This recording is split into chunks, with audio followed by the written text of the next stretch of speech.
This is a story that I rolled and wrote before I started doing this series daily. In here, I have labeled it as Dice Story 1, but I am labeling it now as Dice Story 0.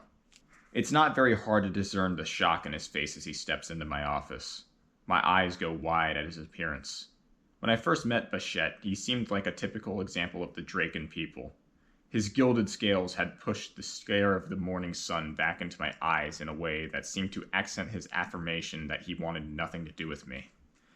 Yet here we are, barely a day later, and already the city has gotten to him. Those stains around the ankles on his burlap pants, are those mud tracks or blood?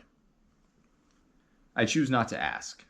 Calmly, I draw the curtains to the window overlooking the city's nightlife, then step around him, nudging him forward. He traipses his way to my desk and slumps into the chair across from mine. Hold on, I say, stopping him before he sits down all the way. Maybe you should clean yourself off first. There's a full bathroom over there. Get yourself cleaned up. Put on a robe if you'd like. Bichette looks at me with a blank stare. There's nothing in there. I use it myself. You think I knew you were coming back here? He thinks for a moment, then rises and wanders into the bathroom. It's a little while before he returns.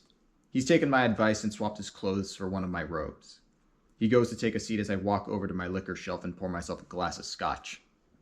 So, I say before taking a sip, pursing my lips with the smoky flavor.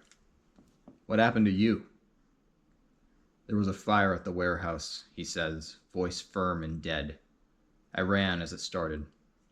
Industrial accident? I ask. Someone started it. I saw them light it, trail of kerosene and everything. You know who it was? No. I was not close enough, and I don't think getting closer would have been a good idea. A reasonable answer, but it still didn't feel quite right. So why come here? I asked. It's not hard to guess that your cover has been blown. You should be long gone, out of the city on a skyship or by high rail. This would be one of the first places I'd look if I wanted to find a fugitive in the capital.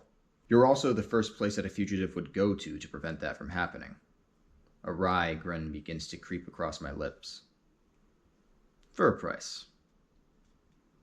One you know I can pay. I've got him. This is exactly how things were meant to play out. I step up behind him and place a hand on the headrest. Leave it to me. You know my work well. We did not exchange much beyond that for the rest of the night. Come morning, he'd be gone, taking what meager items I deemed worth the additional risk to forward trafficking disruption, and watched him depart amid a sea of refugees from the north. I'm sure he understands it's for the best. He needs to understand how thin the veil of his own safety is, even if it takes a lesson in my part to teach it. Goodbye, Bichette.